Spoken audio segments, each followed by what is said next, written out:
Olá meninos, olá meninas, estamos para fazer a nossa web aula e hoje vamos falar sobre a Base Nacional Comum Curricular. Então pegue seu texto, pegue o marca-texto e acompanhe aquilo que nós estamos falando aqui no vídeo para você grifar também e poder estudar depois e ter o seu texto grifado. Vamos lá? Base Comum Curricular. Vou diminuir um pouquinho aqui para a gente olhar melhor. Então, nós temos a capa. Essa base foi promulgada em 20 de dezembro. Depois eu coloco também no Aprender a resolução que fala sobre essa base, tá? Onde ela foi promulgada. Mas depois a gente conversa sobre isso. Aqui a contracapa. E nós temos aqui a introdução. Então, a Base Nacional Comum Curricular. É um documento de caráter normativo. O que é isso? Não é uma sugestão. É um documento que deve ser seguido por todo o território nacional, sejam as escolas públicas ou particulares. A base é o que minimamente se espera que um aluno saiba, que um aluno desenvolva durante o seu processo de escolarização na escola básica. Então, ela traz conhecimentos e competências que se espera que todos os estudantes desenvolvam. Tá? Então, conhecimentos e competências. Hoje não se fala mais somente em conteúdos. Mais do que desenvolver conteúdos, eu desenvolvo competências. O que nós vamos fazer com esse conteúdo? Para que serve eu saber esse conteúdo? E isso é desenvolvimento de competência. Então, os conhecimentos, que são os conteúdos, e as competências para viver em sociedade. Então, a Base Nacional Curricular adota 10 competências gerais. São essas daqui, ó, desse próximo quadro. Essas competências gerais, elas se dizem respeito a todos os conteúdos, a todas as disciplinas. Então, português, matemática, ciências, todas vão desenvolver cada uma o seu conteúdo específico, mas visando uma competência geral de formação desse aluno. Todos vão estar integrados visando um aluno completo, não mais um aluno dividido em caixinha de saber. Então, eu abro a caixinha da matemática, eu abro a caixinha do português. Não, esse aluno é um aluno completo, ele vai ser formado de uma maneira completa. Então, vamos ver quais são essas competências gerais que todo mundo tem que se preocupar com elas. Primeiro, valorizar e utilizar conhecimentos historicamente construídos. Então, perceber que a sociedade, ela traz conhecimentos historicamente construídos pelo seu tempo. Então, saber que esse conhecimento não é um conhecimento estático. Não são coisas prontas que a gente aprende. A gente não está na escola para escutar coisas que já foram feitas, decididas e que não vão ser mudadas. Não, o aluno faz parte desse processo de construção do conhecimento. Então, nada impede que esse aluno amanhã ele traga para a sociedade uma nova visão, uma nova forma de pensar, uma nova conclusão, debatendo até mesmo aquilo que é tido como certo. A ciência evolui assim, com as pessoas trazendo novos questionamentos e novas descobertas em cima daquilo que já tem sido estudado. A própria matemática também deve ser dada nessa visão, de que não é um conhecimento estático, pronto e acabado, onde cai na nossa cabeça e a gente tem só que decorar. Eu faço parte da construção desse conhecimento. Isso vem sido construído historicamente, mudado durante o tempo, conceitos que antes eram de uma maneira, depois passam a ser de outras, porque chega-se a outras conclusões, e nada impede que novas conclusões sejam tiradas. Exercitar a curiosidade intelectual. Essa curiosidade do aluno é importante. O aluno que pergunta, o aluno que quer saber, por mais que aquilo pareça que está tumultuando a minha aula porque aquele aluno não para de perguntar, é para perguntar. Não queremos mais alunos apáticos que fiquem estudando e fiquem somente escutando e decorando aquilo que lhe é passado. Então, o aluno que pergunta muito, ele dá mais trabalho? Dá mais trabalho. Mas é assim que tem que ser. É isso que é o saudável. Levar dúvida para casa não é bom nem para vocês, nem para os seus alunos. Então, deixa que pergunta, deixa que queira saber. Mas eu já expliquei isso 20 vezes. explique 21. Esse é o nosso papel. Fazer com que esse aluno tire as suas dúvidas. Porque não adianta nada um aluno ir para casa com dúvida, no dia seguinte ele vai voltar com a mesma dúvida. E o próximo assunto que você colocar para ele vai ser construído em cima de uma dúvida. Então, esse conhecimento não vai ser bem construído, porque ele foi construído em cima de uma dúvida que ficou lá atrás. Então, é preciso que a gente sane essas dúvidas para que esse conhecimento seja construído de maneira firme, de maneira forte, principalmente em matemática. Porque lá na frente, se eu vou tendo buracos no meu conhecimento, se eu vou tendo dúvidas no meu conhecimento, esse castelo que eu construí vai desmoronar, porque ele não tem uma base sólida. Então, perguntar sim, ser curioso, não levar a dúvida para casa, uma curiosidade intelectual, de avançar, de querer sempre saber mais. Isso a gente tem que desenvolver nos nossos alunos. Desenvolver o senso estético para reconhecer as manifestações artísticas e culturais. A questão da inclusão, da diversidade, de eu olhar o outro, apreciar o outro. Esse senso estético é mais do que bonito e feio. É a beleza do diferente. A gente está muito acostumado a achar que bonito é só o meu espelho. Não, bonito é o outro também. É a cultura do outro, é a cultura que não é a minha, mas é uma cultura que convive comigo na mesma sala de aula, no mesmo Brasil, e que a gente vai interagir. Então, de perceber que o mundo é feito de diversas pessoas, não há duas pessoas iguais. A diversidade é que faz a beleza. Utilizar conhecimentos das linguagens verbais, oral e escrita, e verbo-visuais, como libras, corporal, multimodal, artística, matemática, científica. E olha aqui a importância da libras. Nunca foi dado tanta ênfase para as libras. Então, é preciso que o aluno se comunique ou numa linguagem oral escrita ou por libras. Por isso que vocês têm libras como disciplina obrigatória, para que haja essa inclusão dessa diversidade intelectual, dessa diversidade de pessoas, cada um com as suas possibilidades, nem com mais nem com menos, simplesmente de maneiras diferentes. Tecnologias digitais, pulei aqui. Quinto, tecnologias digitais. O mundo é digital, né? Aprender a comunicar, acessar, disseminar informações, produzir conhecimento, resolver problemas e tomar cuidado com o que se fala nessas tecnologias. Então, ensinar o seu aluno a buscar, a querer saber, a usar os meios digitais como meio de construção de conhecimento, mas tomando cuidado aonde ele vai buscar esse conhecimento. Porque hoje, o que se joga no Google nem sempre é muito confiável. Ensinar esse aluno que o que está num blog, porque uma pessoa fez um blog e está falando alguma coisa, ela tem competência para isso, eu não posso pegar para mim a opinião simplesmente da outra pessoa. Eu tenho que buscar essa informação em fontes confiáveis, em pessoas que realmente têm competência para falar daquilo que estão falando. E não se deixar influenciar por pessoas anônimas, por opiniões duvidosas que são jogadas na internet e são aceitas como certas. Não há filtro nessa internet. Então, o filtro está na nossa pesquisa. Pesquisar sites confiáveis, fontes confiáveis, e não ficar acreditando e trazendo como fonte certa uma fonte que não é confiável. 6. Diversidade de saberes e vivências culturais. Voltamos àquilo, né? Projeto de vida para formar, alinhado ao seu projeto de vida pessoal, profissional, social, com liberdade, autonomia. Aqui, ó, vamos grifar aqui também.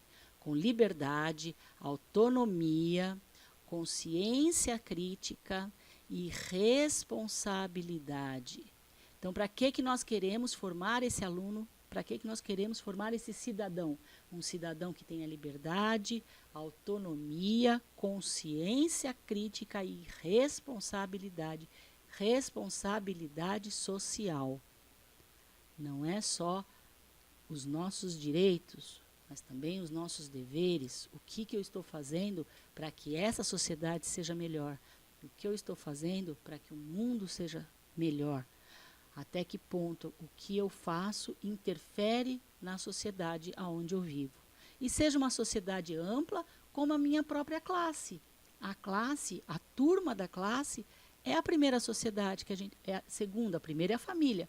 E a classe onde a gente estuda é a segunda sociedade que a gente começa a frequentar. Então, a minha responsabilidade perante a esse grupo, a essa classe, onde haja a inclusão, o respeito, a diversidade, onde estejamos todos no mesmo grupo para construir um grupo melhor, para que todo mundo se construa como uma pessoa melhor. 7. Argumentar com base de fatos, dados, informações confiáveis. Voltamos na coisa das informações confiáveis. Respeitem.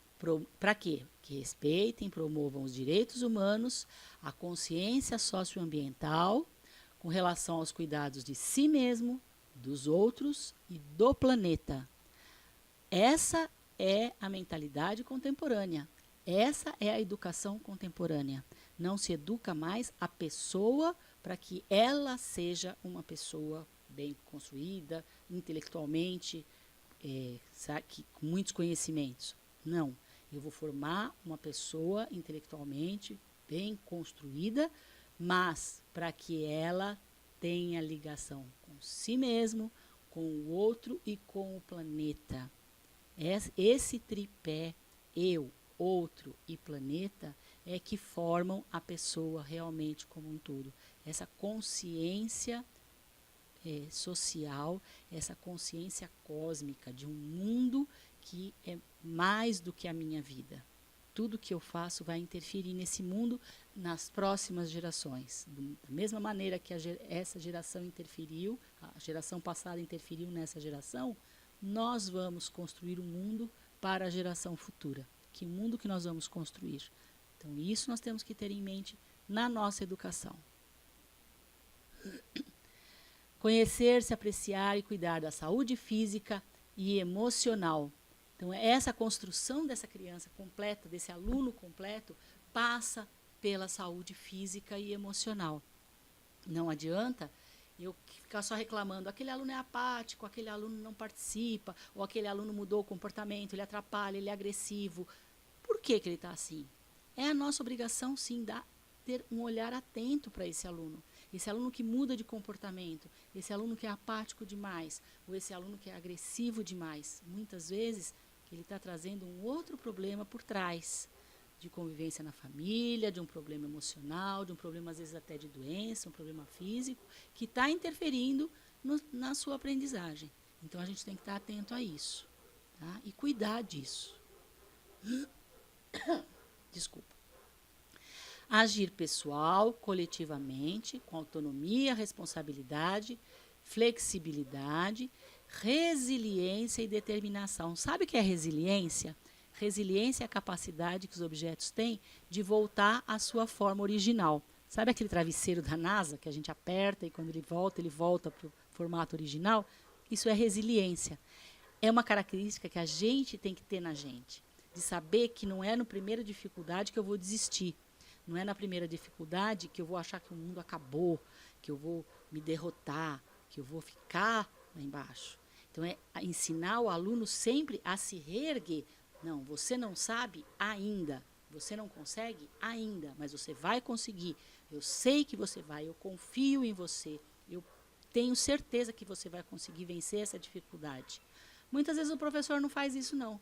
Às vezes o professor dá uma bronca naquele aluno, põe o aluno lá embaixo, e deixa o seu ego lá embaixo. E quem vai trazer esse aluno de volta do chão? Quem vai ajudar esse aluno a erguer de novo? A gente quer que ele se erga sozinho, depois reclama que o aluno está deprimido, que o aluno está desinteressado, porque a gente acabou de dar uma bronca homérica naquele aluno. Não que a bronca às vezes não seja necessária, não. A gente dá uma bronca porque é necessário, a correção é necessária, mas também o reerguer, a resiliência. Então, eu corrijo, mas eu trago de volta esse meu aluno. Espera aí. a coisa não deu certo dessa vez, mas o mundo não acabou, não. Vamos em frente, você é capaz. Eu confio em você. Isso é muito importante. Bom, depois nós temos a estrutura dessa educação, dessa base curricular. Então, eu tenho lá a educação básica, competências gerais, que foram essas 10 que nós já vimos. Para o ensino fundamental, temos as áreas de conhecimento, que são essas daqui, ó, linguagem, matemática, ciências da natureza, que elas vêm em blocos, né? Ciências da natureza e ciências humanas. Tirei essa coisinha daqui. Opa, vamos lá de novo, aqui. Aí nós temos componentes curriculares para os anos iniciais, 1º ao 5º ano, anos finais, 6º ao 9º ano. Então, eu tenho língua portuguesa, dentro de linguagens, língua portuguesa, arte, educação física, para todo mundo, língua inglesa somente para os anos finais, 6º ao 9º ano. Depois nós temos matemática, que é matemática mesmo, ciências da natureza, que a gente tem como ciências, e ciências humanas, geografia e história. Depois nós temos a educação básica, as competências gerais ainda, dentro do ensino fundamental, e aí nós temos cada área de conhecimento, olha, cada área de conhecimento dessa, linguagem, matemática, ciências da natureza, dentro de cada uma eu vou ter as competências específicas da área, então dentro da área de língua portuguesa, quais são as competências, dentro da área de matemática, quais são as competências. Dentro dessas áreas eu tenho os componentes curriculares, que são os conteúdos que eu vou desenvolver nesta área. E aí dentro desses conteúdos eu tenho a competência específica desses componentes. Então dentro de cada conteúdo, qual a competência que eu quero desenvolver para esse conteúdo. Vai numa linha, numa sequência lógica, do menor para o maior, até chegar numa competência geral. Aí eu tenho anos iniciais e anos finais. Em cada unidade eu vou ter uma unidade temática, um objeto de conhecimento e uma habilidade. Assim, ó. Então, por exemplo, eles dão aqui o exemplo do 1º ano. A unidade temática, ó, unidade temática dentro do conteúdo. Então, o assunto maior que eu vou desenvolver. Eu vou ter habilidades para isso. Objeto de conhecimento são os assuntos que eu vou trabalhar dentro dessa unidade temática. Dentro desse assunto maior, eu tenho os assuntos menores, cada item que eu vou trabalhar. E dentro de cada item, eu tenho habilidades que eu vou desenvolver. Para que eu estou desenvolvendo esse assunto? Para que eu estou desenvolvendo esse conteúdo? Para desenvolver habilidades. E aí a gente tem um código aqui. E vamos entender o que seja esse código. Assim, esse código vai me dizer o quê? As 2 primeiras letras, a que período se refere. Então, ensino fundamental. 6 e 7, 6º e 7º ano. As outras 2 letras, qual o componente curricular? Nesse caso, educação física. 01, a numeração sequencial do bloco. Então, ó, lá naquele exemplo que eles deram aqui em cima. Olha aqui o código. Ensino fundamental, 01, 1º ano. CI, ciências. 02 é a sequência da habilidade que eu estou trabalhando. Tá? Não é um código tão complicado de se entender. Depois nós temos aqui. Então, começamos exatamente a nossa área de matemática. Conhecimentos matemáticos. O conhecimento matemático vai formar formação de cidadãos críticos, cientes das suas responsabilidades sociais. Então, o que nós estamos falando até agora. Eu não vou mais formar um cidadão na hora de matemática, eu não vou formar o aluno só para que ele saiba contar e realizar operações, mas para que ele seja um cidadão crítico das suas responsabilidades sociais e que seja um cidadão. Para que serve a matemática dentro da minha sociedade, para o meu aluno? Para formar um cidadão que saiba conviver em sociedade, porque essa matemática está presente na nossa vida social, né? Com dinheiro, com números. Então, para eu viver em sociedade, eu tenho que saber matemática. Mas eu tenho que saber matemática para ser um cidadão responsável. Aí eu vou trabalhar com espaços, movimentos, formas, números associados, porque essa matemática ela não se restringe apenas à quantificação. Saber matemática não é só ensinar a contar, tá? E fazer conta. Ela tem outras áreas, de geometria espacial, de estatística. Então, o conteúdo, a disciplina da matemática ela é mais ampla, ela tem diversos conteúdos dentro dela, que a gente vai ver depois. E ela vai ter essa articulação com seus diversos campos. Se ela tem vários campos dentro dela, tem que ter uma articulação. Tudo isso vai andar junto, não também como caixinhas separadas. Agora eu vou trabalhar números, agora eu vou trabalhar formas, agora eu vou trabalhar estatística. Não, tudo vai ser interligado. E aí relacione observações empíricas do mundo para garantir que relacione observações empíricas com representações. Então, eu vou passar tudo isso para uma linguagem matemática. O ensino fundamental deve ter compromisso e desenvolvimento do letramento matemático. Olha esse termo. Esse termo é o mesmo que o PNAE traz como alfabetização matemática. É a mesma coisa. Então, da mesma maneira que eu alfabetizo o meu aluno em língua portuguesa, eu alfabetizo matematicamente. Por quê? Porque a sociedade não é só feita de letras. A sociedade também é feita de números. Esse uso social do número é esse letramento matemático, que é tão importante quanto o letramento alfabético, tá? O sistema de construção alfabética. Raciocinar, representar, comunicar, argumentar matematicamente. Porque não adianta só, num primeiro momento, a gente trabalha com desenho, com palitos, com desenhar palitinhos, desenhar pauzinhos para ficar contando, mas isso não resolve a vida do aluno. É preciso que eu argumente matematicamente, que eu saiba usar esses símbolos matemáticos, que eu saiba transformar essa linguagem matemática, usar esta linguagem matemática para o meu raciocínio, para chegar numa conclusão, para poder avançar. Senão eu vou ter um aluno que é infantil, né? Matematicamente infantil. Ele só sabe pensar se ele fizer o desenhinho. E se ele não fizer o desenho, ele vai passar o resto da vida fazendo desenhinho?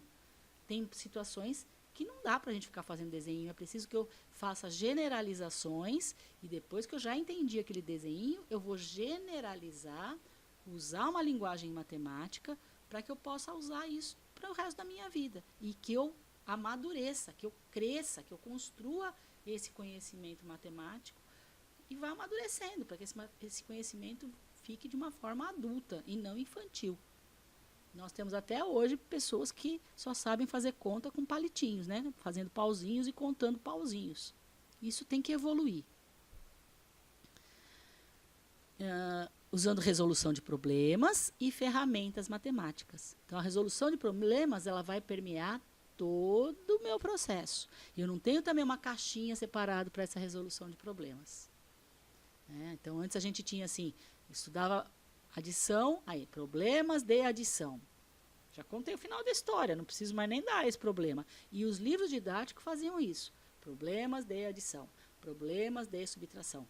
Se eu já estou contando para o aluno que o problema é de adição, para que eu estou mandando ele fazer o problema? Não tem mais problema. Eu já resolvi o problema. Olha, é uma adição. Aí o aluno fica assim, é de mais ou é de menos? Porque ele já quer a resposta, ele não quer pensar. E hoje não, eu dou um problema que vai envolvendo tudo. E ele tem que pensar que maneira ele vai solucionar esse problema. Isso é um problema, isso é um desafio. Senão vira um exercício. Eu já disse, faça uma conta, faça uma soma. Isso é um exercício, eu já dei a resposta para ele. Ele só vai chegar no resultado. E aí, vou usar essas ferramentas para compreensão e atuação no mundo, para desenvolver raciocínio lógico, crítico, estimular a investigação e ter certeza de que isso pode ser prazeroso. Aprender matemática tem que ser uma coisa prazerosa. Nós temos que acabar com esta com esse fantasma de que matemática é difícil, de que eu não nasci para matemática, que meu irmão, sim, meu irmão sabe tudo, mas eu não sei, menino sabe mais do que menina, as meninas não são boas em matemática, quem não é bom de matemática vai ou nasce já bom para isso ou não vai conseguir fazer. Tudo isso são lendas, a gente consegue sim. Então nós fomos formados com alguns fantasmas nos perseguindo, com alguns estereótipos que nos foram colocados e que a gente tem que quebrar esse círculo. Por que a matemática é sempre tão difícil na escola? Por que as pessoas têm sempre tanto medo da matemática? Porque a matemática foi colocada como uma coisa difícil. Eu já vi gente falando para os alunos, olha aqui, é matemática, se você não prestar atenção, como é que vai ser? Preste atenção porque agora é matemática. Por que o resto não tem que prestar atenção? O resto é mais fácil de entender? Não, matemática também é fácil de entender. O que é difícil é quando aquilo cai como um conhecimento pronto na nossa cabeça, uma fórmula que cai na nossa cabeça, que eu tenho que aplicar sem ter entendido absolutamente o que aquilo quer dizer. Coisas que a gente fala para o aluno, né? Vai empresta um de quem? Usa tal fórmula, divide pelo de baixo, multiplica pelo de cima. Para que eu estou fazendo isso? Para que eu estou... Por que isso dá certo? É uma fórmula mágica? Ah, faz aí que dá certo. Nem o próprio professor, às vezes, sabe para que aquilo está servindo. Mas ele aprendeu desse jeito, faz assim que dá certo. Não é assim. A matemática, agora, ela tem que ser pautada na compreensão. Quando eu entendo o que eu estou fazendo, aquilo fica muito gostoso e muito prazeroso. E a minha autoestima cresce, porque eu entendo que eu sou capaz. Então, quais são os nossos processos matemáticos? Resolução de problema, investigação, modelagem. Sabe o que é modelagem em matemática? É a mesma que é usada em computação. É o meu processo de pensamento. Então, eu tenho que pegar um problema, analisar aqueles dados, ver que dados são aqueles, organizar esses dados, perceber o que eu tenho que fazer com eles para chegar na solução que eu estou procurando. Isso é modelagem.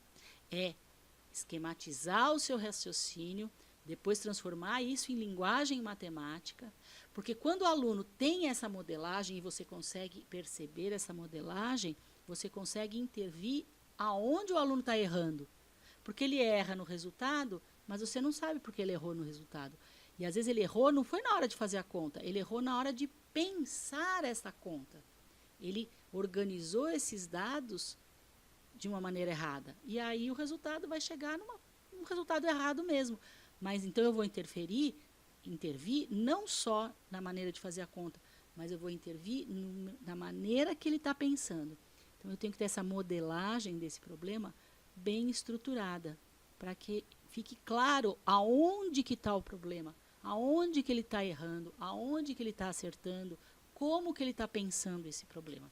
E não vir uma resposta, mas eu fiz tudo de cabeça. Você pode fazer de cabeça, mas mesmo de cabeça você tem uma linha de raciocínio. Tá? E aí nós temos as competências específicas.